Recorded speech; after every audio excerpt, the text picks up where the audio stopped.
Hi, everyone. Miss Melinda here, your spiritual worker. Hold on, I have to adjust something.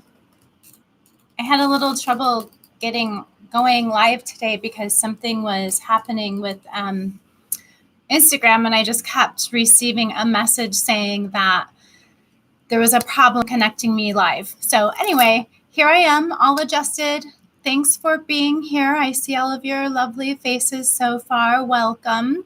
Miss Melinda here, your spiritual worker from MissMelinda's MetaphysicalServices.com, here to host our weekly live spirit chat.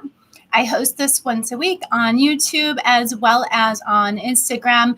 And this is a chance for you to participate in a live group coaching session for free and get your questions answered pertaining to anything about your spiritual development, developing your spiritual connection, developing your spiritual practice, developing your spiritual connection, your intuition, all kinds of things related and in between. So for these sessions, I always take some early bird submissions, so some early submitted questions, and I usually start the session answering those. And after I do that, then I'm happy to accept your live questions. So you can go ahead and submit those now, and I'll kind of sit on them until the right time, or you can wait to submit them a little bit later when the time is nigh. Hi, thanks for being here. I think I see some new faces, so welcome aboard. And Linda's daughter is here. Nice to see you. Mrs. Tadpole, welcome. Nice to see all of you. Okay, I'm going to take a sip of my smoothie and get started.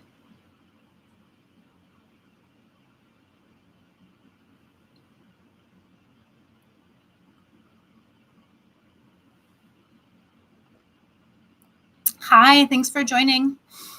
So the first question I have is, what is my personal perspective on those who rush into professional spiritual work so often now? So this is how the person who submitted the question worded this question. They said, personal perspective on those who rush into professional spiritual work so often now. So the first thing that comes to my mind is the concept of a wounded healer. This is a concept in core shamanism, and it is a concept. Hi, Keisha Rebecca, thanks for joining. It's a concept that teaches us that when we are somebody who has been through a lot of pain, a lot of trauma, a lot of difficulty, a lot of challenges, we are often called to or feel drawn to help other people in those same areas where we have experienced difficulty. But the concept of the wounded healer also teaches us that we first must heal ourselves in order to help others. So the old cliche, you have to come first. You have to come before the people that you're helping, or come before the people in your family, or come before your friends. It's true. It's a stereotype because it's true. If you do not take care of yourself first, you're not going to have what it takes to help others. You're just not.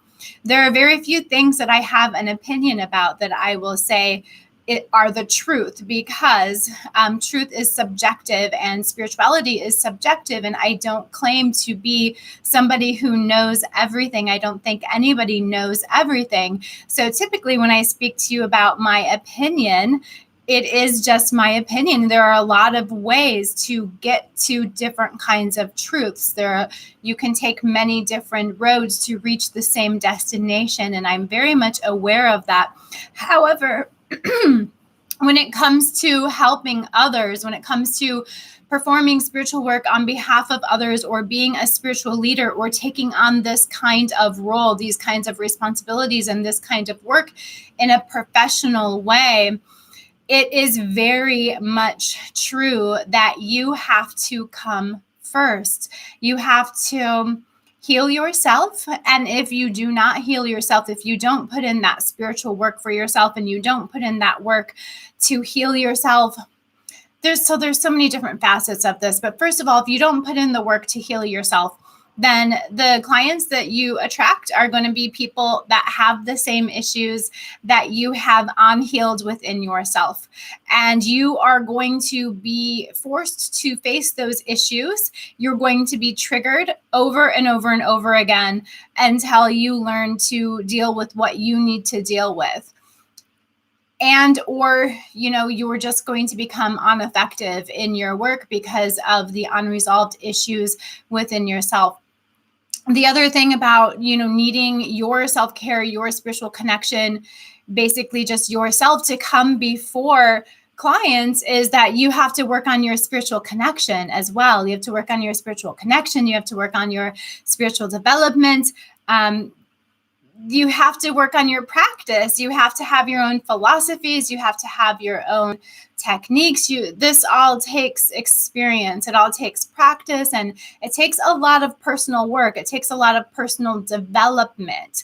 So, I mean, the thing is, when you see someone just coming out as a spiritual worker, it doesn't necessarily mean that they've rushed into it, because you don't know what they've been doing behind the scenes or what they've been working on in their personal lives forever and ever, or who they were, what they were doing before that. So there are a lot of different ways that they could be gaining experiences and gaining knowledge and working on what needs to be worked on in order to be a spiritual worker. But if we are just considering people who really literally are rushing into things, then, it's going to be problematic. It's going to be problematic because you're going to hit a point where you realize that that there's more to it than meets the eye, that you need continued development, that you need continued healing, that you need continued work on your spiritual connection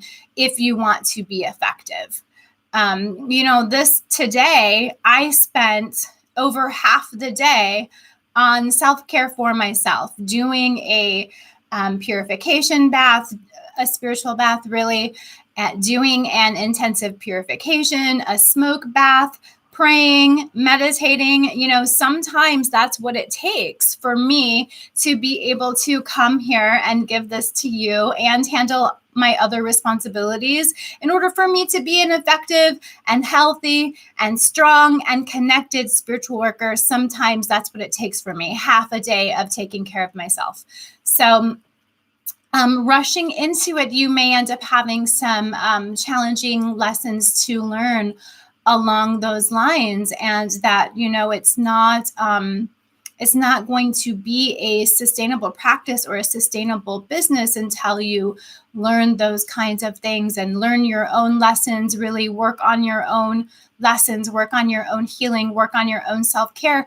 And it's going to be a lot easier if you have those foundations in place already. If you have strong foundations for self-care, if you have strong foundations for self-reflection, for self-healing, if you have strong foundations for protection, you have strong foundations for cleansing. Those are the kinds of things that you're going to need really strong foundations in, not to mention, the management of energy, your own energy, as well as the energy of others, and the not necessarily discipline, but the awareness that it takes to balance your life in regard to the outside world and your spiritual practice, because this is not just a job, this is a lifestyle. So if it's not already your lifestyle, then you're going to have some interesting things to work out and some interesting challenges to face when it starts to become apparent to you that it's going to take over your whole life. This has to be something that you are already willing and not just willing, but this is something that you're called to surrender to. This is a service. And it's not just a service to others. It is a service to others, but it's not just a service to others. It's a service to spirit, and it's a service to yourself, and it's a service to the world. And you need to have some kind of concept about that and some kind of personal philosophy about surrendering yourself and surrendering your life to the work. So that's my opinion about some of the things that would come up for you and some of the things that you're likely to learn if you rush into spiritual work and you're not prepared. Again, this is a question that somebody else submitted, and just going on how they have worded the question, I'm surmising that they mean, somebody who's rushing into spiritual work and isn't prepared for it, right? So thanks for being here, everyone. I think that I see new faces joining. So I just want to reiterate that if you haven't been here before, the Spirit Chats are hosted weekly by me on YouTube and on Instagram. On YouTube, they're usually scheduled in advance so you can see when they're going to happen. On Instagram, they are announced at least a couple of days in advance. They're not always on the same day, but they are once a week, always at 3 p.m. Central Standard Time, and announced in advance. On Instagram, I take early bird submissions and I address those questions that are submitted early at the top of the hour. And this is a chance for you to participate in a free group live coaching session where you can get your questions answered about developing your spiritual connection, developing your spiritual practice, and all kinds of things related and in between. So welcome if you haven't been here before. Right now, I just have like 2 more early bird questions, and then I'm happy to take your live questions. You can feel free to put them out there now or to wait. So my next early question is, what is your favorite reading to do? I have to think about this for a minute. I didn't think about it in advance. So I do a variety of different readings, including candle readings. I do a large variety of tarot readings. And I also do readings with psychic channeling or spiritual channeling. So psychic readings using spiritual channeling, which I perform in the privacy of my home or in the privacy of this workspace, and then deliver a written report for those readings. I think those are my favorite readings to do, is the intensive psychic reading where I implement spiritual channeling. And recently those readings have really taken on a different tone, and I've been developing new skills and I've been developing new gifts, and I've been doing some spirit journeying to really commune with spirit guides, get guidance directly from spirit guides on behalf of my clients, and doing work on the spiritual plane, doing work on the astral plane. However you want to call it. In my opinion, you can call it the spiritual plane, you can call it the world beyond the veil, you can call it the astral plane. There's lots of different ways to call it, but really doing the work with the guides, with spirit, between the worlds in that space. So that's something that has developed in those kinds of readings, and that's why it would be my favorite reading to do.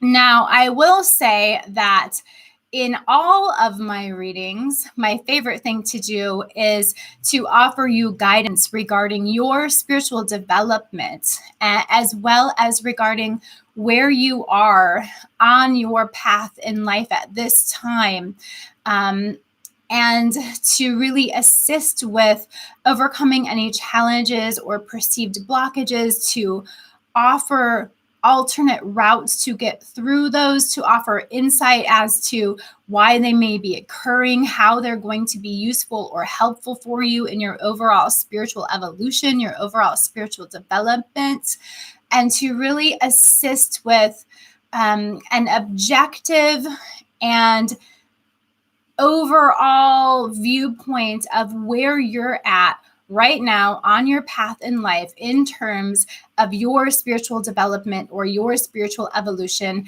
as a soul, right? Because we're spirits living in a human body. And the whole point of doing this is that we are in the process of spiritually evolving. And that is my favorite thing to assist with, is gaining that insight and guidance in regard to the way that we're spiritually evolving, and how the experiences that we are having now, right now in our lives, are contributing to that spiritual evolution, and how we can best traverse those experiences or challenges to further assist with and take initiative with our own spiritual evolution and development, as well as assisting with the different options and choices that are available to us that can make those lessons we need to learn in order to spiritually evolve, we can make those easier. They don't always have to be so challenging or so painful. Sometimes we have an easier way to learn those lessons or gain that insight or get to that next step of evolution. And that's the kind of thing that I like to assist with in my readings. So that's a little bit about my favorite types of readings. Thanks for asking that question. All the questions that have been submitted today have been excellent. So thank you so much to all of you who have submitted early questions. I only have one more question, and then I'm ready to take the live questions. So the next question is, my love life sucks. Please help. So I can't really offer a lot of personalized assistance with that unless I have some specific information about what's going on in your love life or what's going on with you personally. So if you're here, I don't think she is here, but if you're here and you have some further insight about what's going on with you there, then I'm happy to offer some generalized guidance for you. But overall, this seems like a question that would be best addressed in a personalized reading, in a one-on-one session. I offer phone readings. We can talk about this in a phone reading. We can talk about how you can best traverse the challenges that you're facing in your love life. Hi, Linda's daughter. And how you can move forward in an easier, more positive direction for you, right? So this seems like something that would be best addressed one-on-one. I will say a couple of things about love in general, and specifically about attracting the kind of person or the kind of relationship that we're looking for. Most often when we're having trouble attracting the kind of person or the kind of relationship that we're seeking, it's because there's something inside of us that needs to be transformed still, or something inside of us that needs to be healed, something inside of us that needs to change, so that we are made into the kind of person that will attract that kind of person or that kind of relationship. And a lot of times when we're attracting the same kind of person or the same kind of relationship and we want to break out of that rut, then we have to take a look within ourselves and determine what is it that this type of person or this type of relationship is teaching me about myself? What is it this type of person or this type of relationship is reflecting back onto me, right? See it as a mirror reflected back onto you. If you're attracting a person with a specific type of challenge or a specific type of problem, I guarantee that there's something within you that needs to be healed or worked on or changed or needs closure surrounding that specific type of problem or challenge that you're seeing in others, right? So if you're having trouble attracting the kind of relationship or person that you desire, it's because there's something that you need to heal or change or work on, so that you're ready for that relationship, and so that you're the kind of person that can attract that kind of relationship, and you're the kind of person who can sustain that kind of relationship and be successful in that kind of relationship. So that's a little bit about love and relationships. Let me take a step back here and see if there are questions that have been submitted and what people have been saying so far.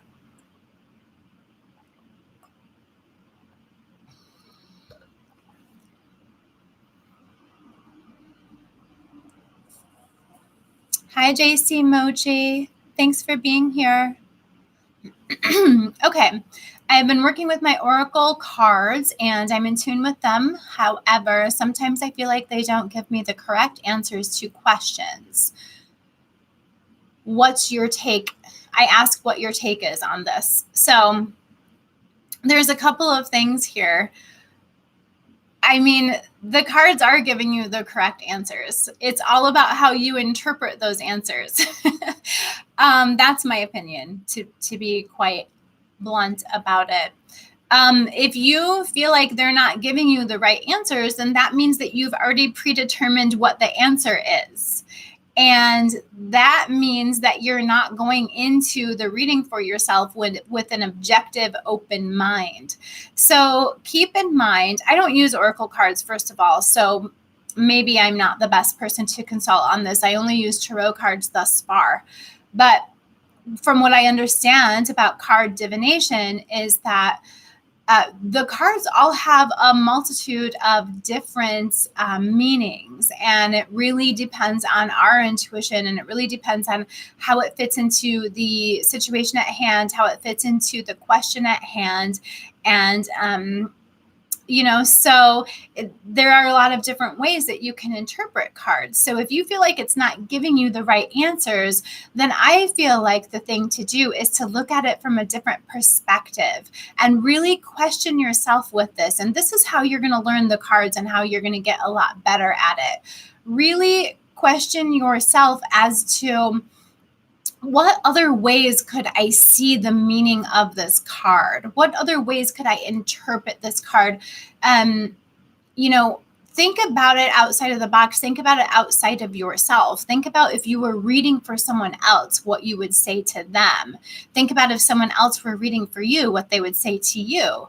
And really think about also, if you're having okay, so let's say that you are asking specific questions and you pull up a specific set of 3 cards, and 2 of them or 4 cards, and two of them you say, this makes perfect sense in accordance to my situation. This fits exactly with what I'm feeling or what I'm thinking. And then the other 2 cards, you're like, this doesn't fit at all with what I'm feeling or what I'm thinking. So first of all, the cards are there to offer you insight and guidance that you're not seeing. So those are there to provoke thought within you and self-analysis within you so that you can do some further, deeper thinking about yourself and hopefully come to some realizations or have some awarenesses that you haven't been having yet. That's what the cards are there for, not just to confirm what you already know or what you're already thinking, right? And then secondly, take those second 2 cards that don't make sense to you and set them aside and really do some studying with them. And I would suggest the way to do this is to think about different scenarios in life that you could apply those specific cards to, or even different questions that other people may ask, or just make up some other kinds of questions that you could ask of those cards and practice applying those cards to different scenarios.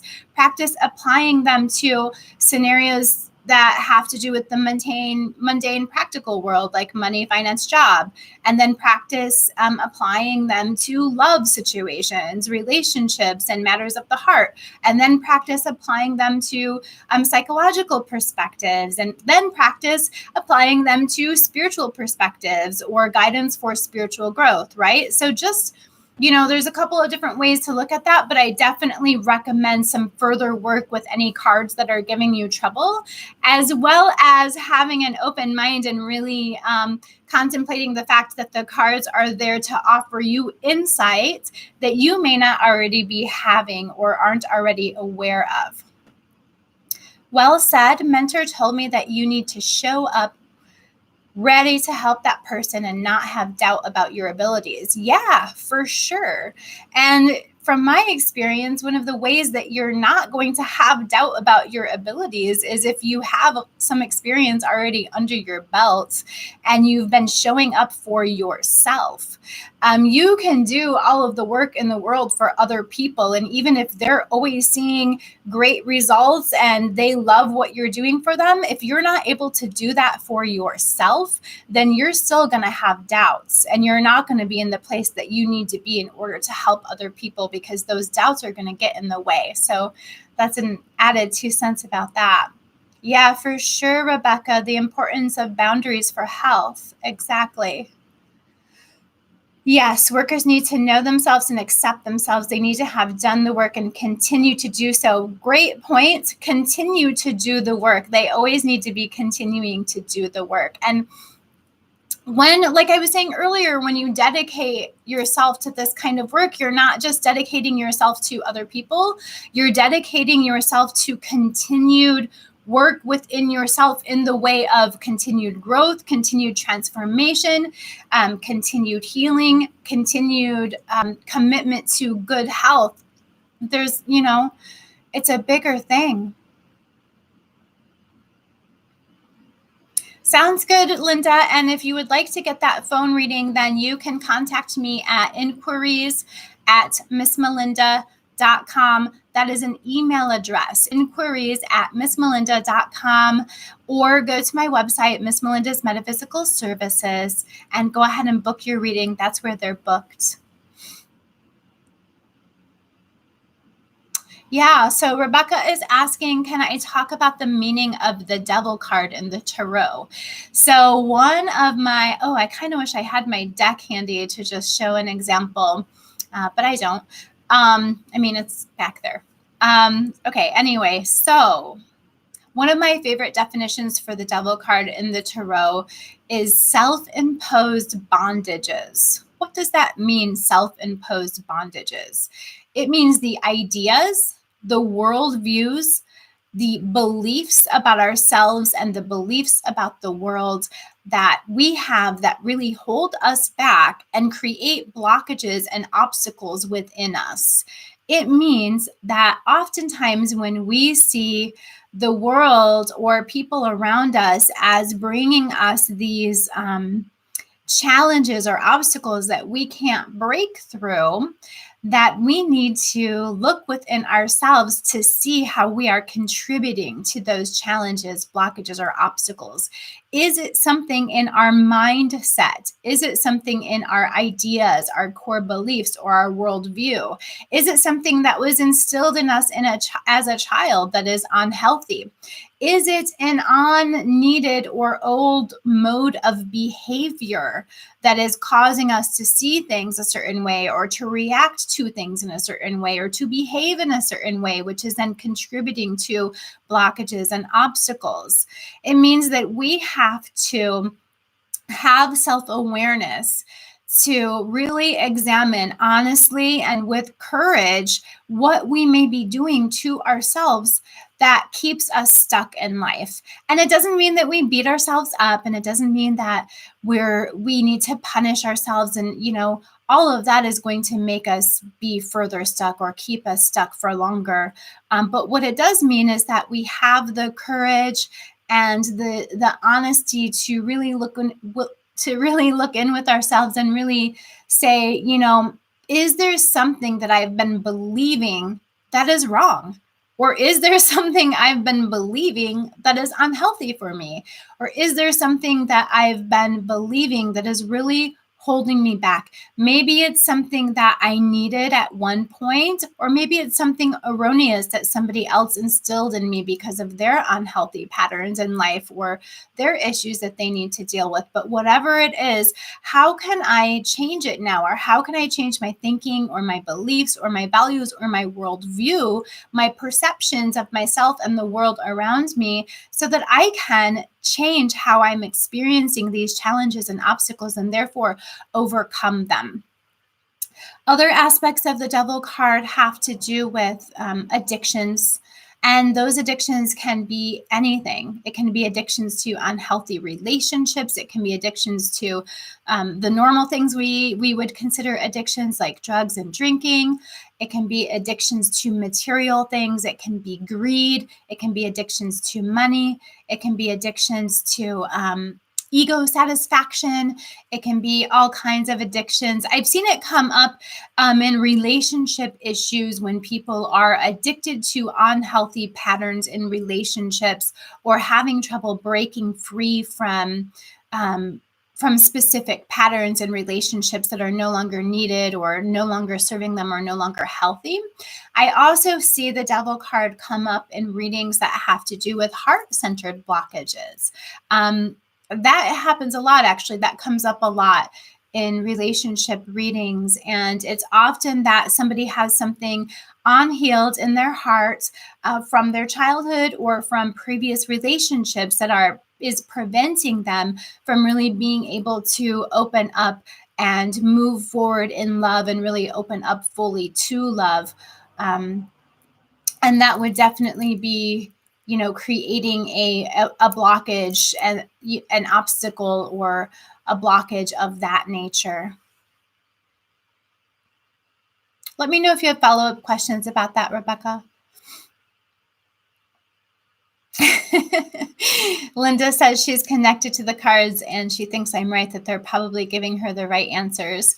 And just think about, just like play a little game with yourself, because if you don't understand right now or immediately how those answers are applying to your life or applying to your situation, then just play a little game with yourself where you say, what if they did apply directly to my life? What would that look like?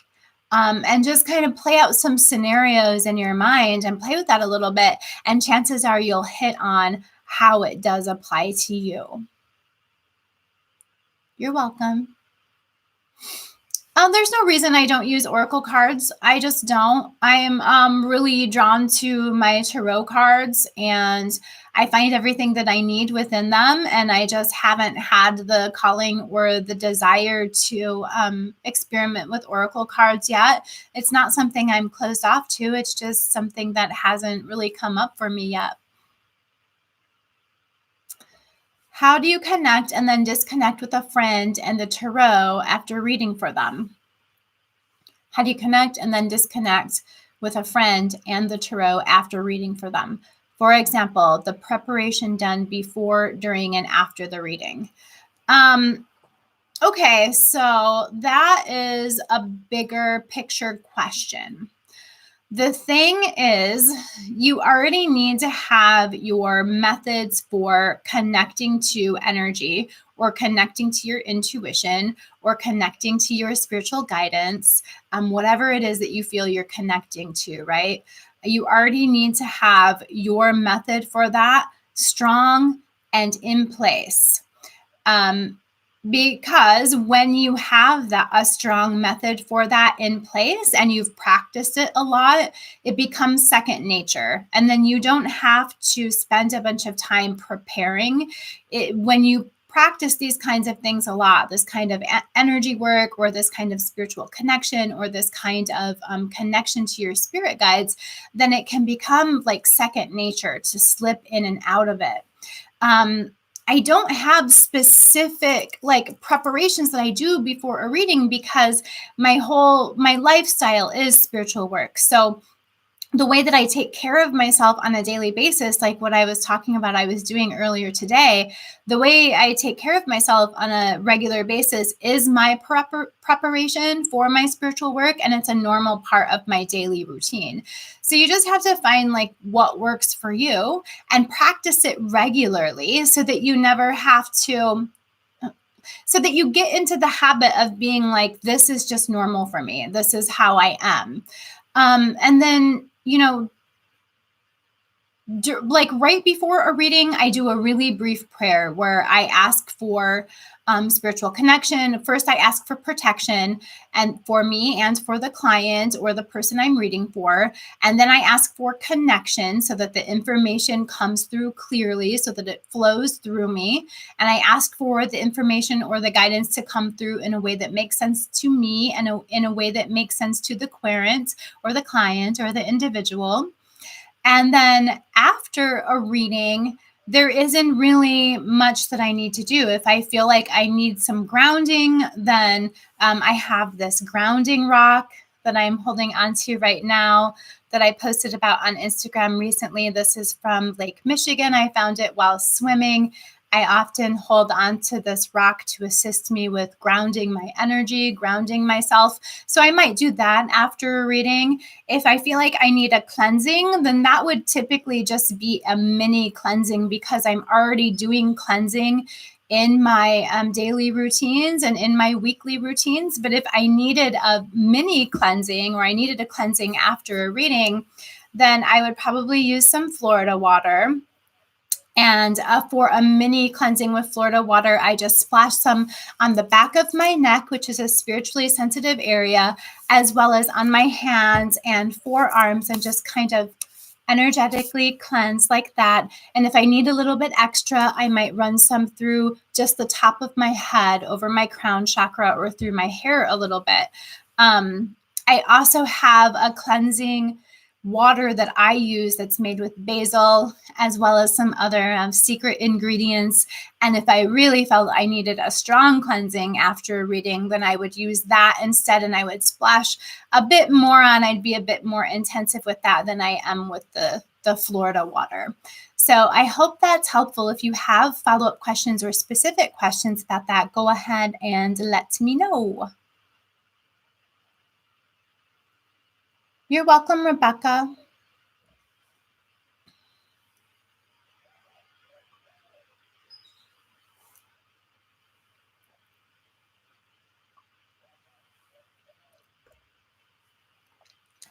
And Rebecca is asking, were your spiritual gifts in you encouraged as a child? What advice would you give to parents who are aware that their children have these gifts? My spiritual gifts they were encouraged and they weren't encouraged. So the thing is, my family was not really spiritual. The spiritual people in my family are from a few generations back, and that kind of died off or was cut off in the generations that came right before me. So being as they were not or are not super spiritual people, I don't think they always knew what they were seeing happening with me. But that being so, it wasn't like an overt encouragement. It wasn't a direct encouragement. But that being said, they did encourage me to be myself. They encouraged, they thought I was weird, and they were like, that's fine, she's weird, let her do her thing. They didn't make me feel bad about it. And they encouraged me to express myself, and they encouraged me to do the things that I liked to do and the things that made me feel good. It wasn't bothering them. It was mostly spending a lot of time outside collecting rocks and like talking to animals and trees. So no one cared. They were like, oh, she spends a lot of time alone, she's a weird kid.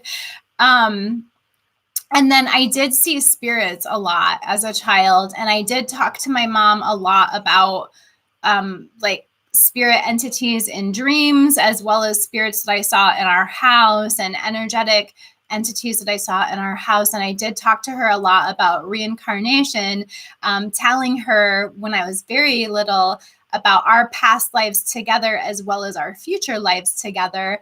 And I also had some I would have some strong intuitions or some psychic impressions that I would tell her.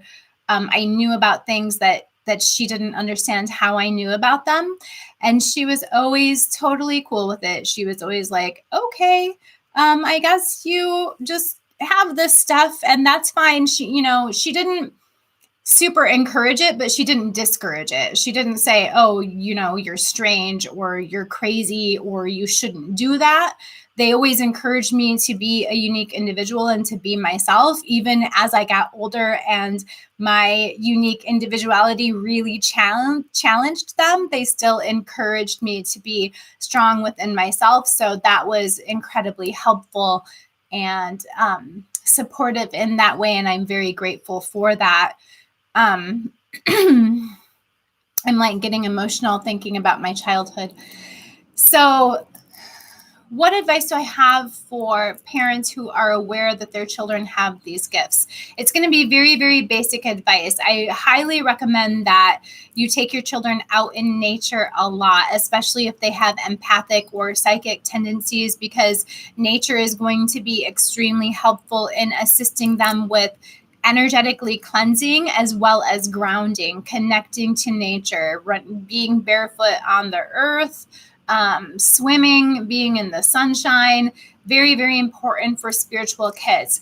give them space, allow them time alone to like do whatever it is they need to do that's going to help them develop or help them connect or help them deal with whatever they may be experiencing. And always, make it make sure that you keep open dialogue with them and that they feel safe and secure and unself-conscious so that they can come to you and talk to you about whatever it is they may be experiencing. And I really think that those very basic things are the strongest foundation that you can have for raising kids with spiritual inclinations or psychic gifts or strong intuition, whatever it may be, spiritual connection.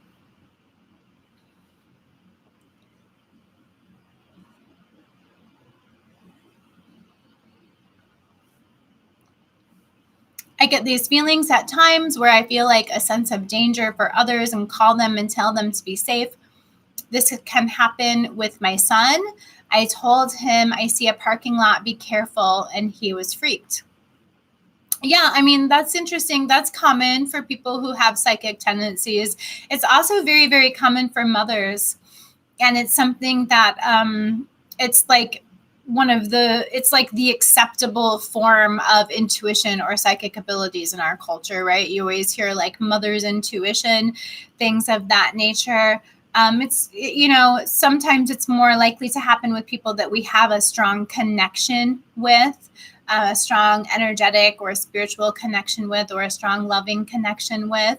But that's wonderful that you have that ability and you're able to warn people. Yeah, so he was literally pulling into a parking lot and he was like, "What are you talking about?" You're welcome. You're welcome. Okay, so it looks like I have finished the questions thus far. Let me know if you have any other questions, and I'm happy to answer them to the best of my ability.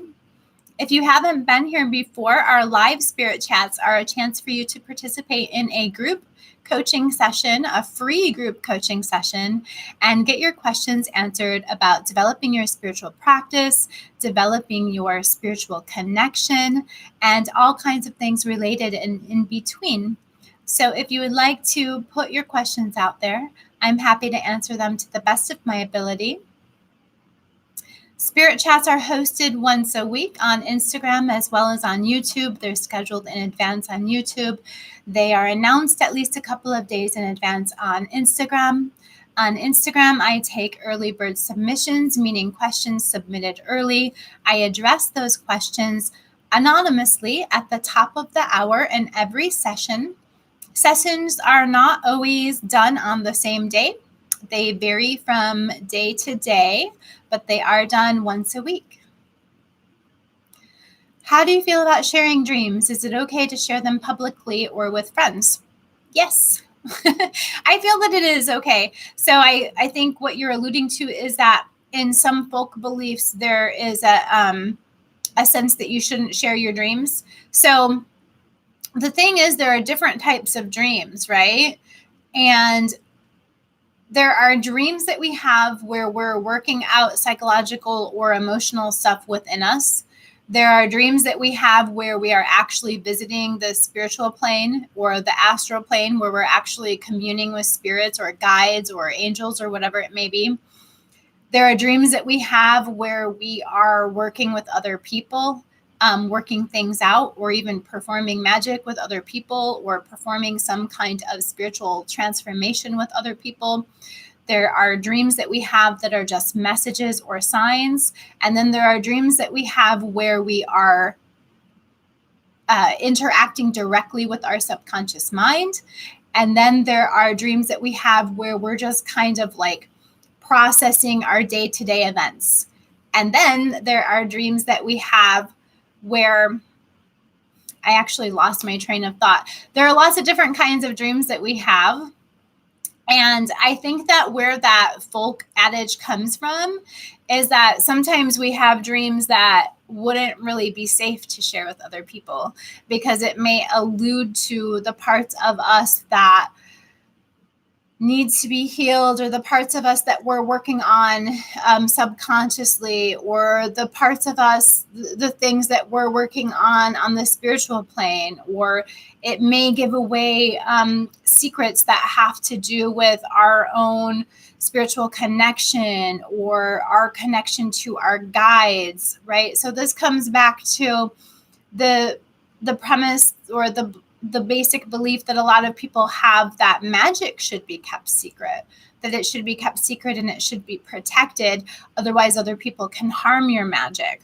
I personally don't feel that way. I don't feel that way about dreams, and I don't feel that way about magic, because I work on protection consistently, and I feel that anyone who's doing this kind of work should work on protection consistently. Now, that being said, if you're in a position where you know that something's going to put you in danger or somehow be damaging to you, then you shouldn't share it. Or if you're in a community where magic is not acceptable and it could actually put you in harm's way, then you shouldn't share it. If you're in a position where your dream is extremely personal and has to do with some things that you are working on or need to work on, then you shouldn't share it. But in general, I think it's fine and great to share your dreams publicly or with friends. I share about my dreams publicly. There's lots of different kinds of dreams, though. So, I think it's also important to recognize what types of dreams you're having and what purpose they serve for you, and what you're doing when you're in those dreams, and to really put some thought into that before you decide if you're going to share them or not, and really consider, is this something that is going to be helpful for others? Is this something that's going to be helpful for me to share? Things of that nature.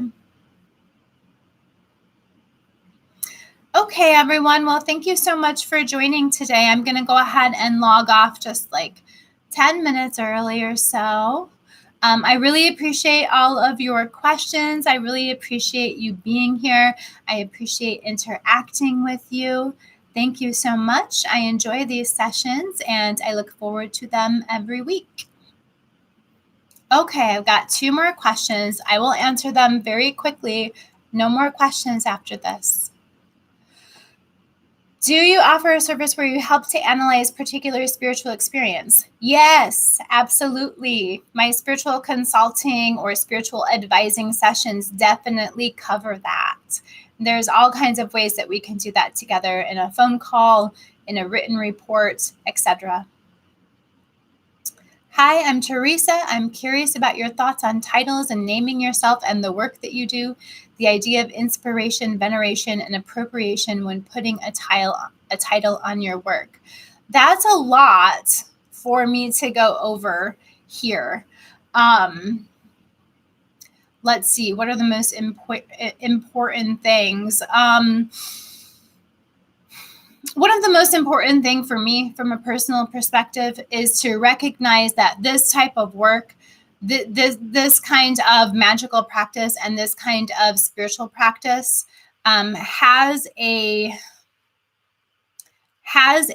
core in which it existed in every culture around the world throughout history. So everybody's ancestors practiced magic. Everybody's ancestors had spiritual practice. There are core beliefs that all of those practices have in common. There are core practices and core beliefs and core philosophies that all of those practices have in common from everybody's ancestors, right? So it's really important to understand that we all have that heritage. Now, the thing about titles and naming and appropriation, it gets really tricky, especially in the United States, because a lot of our heritages are all mixed together. I have a very diverse heritage. A lot of people I know have a very diverse heritage. And it becomes really difficult to put like a black and white definition on where your practices come from, when first of all, you have a diverse heritage, and then second of all, the United States is so diverse. And I think I'm going to say some controversial things. I think that sometimes people misunderstand what appropriation is. appropriation is a real thing and it's a real problem.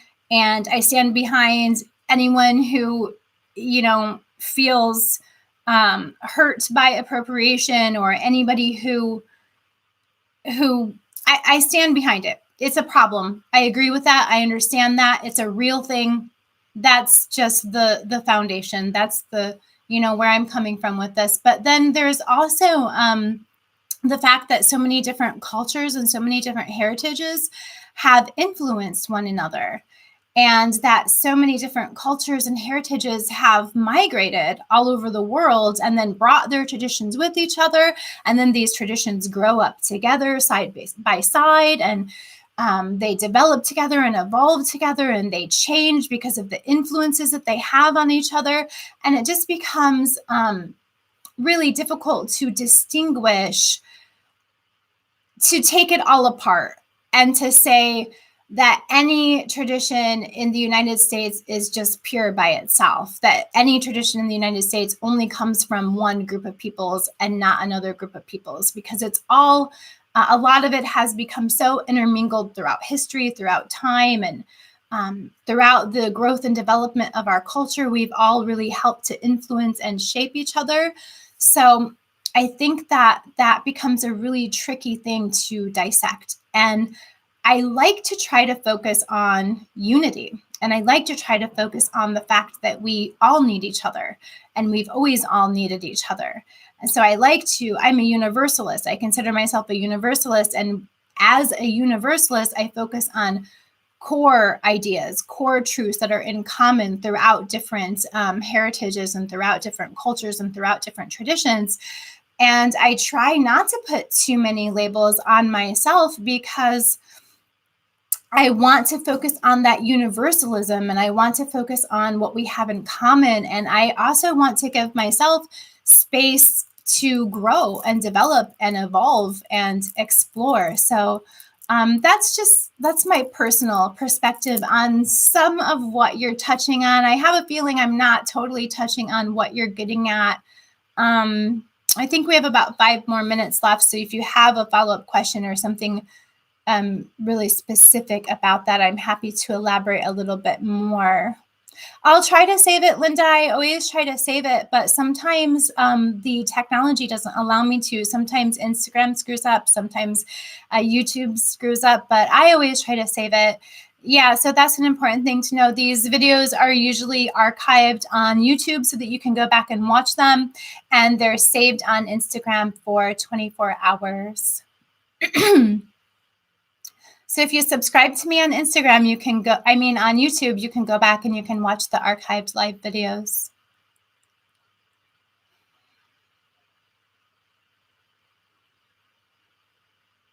Mrs. Tadpole, that is a topic that I would be more than willing to discuss in further detail and depth at another time, because we're running out of time right now.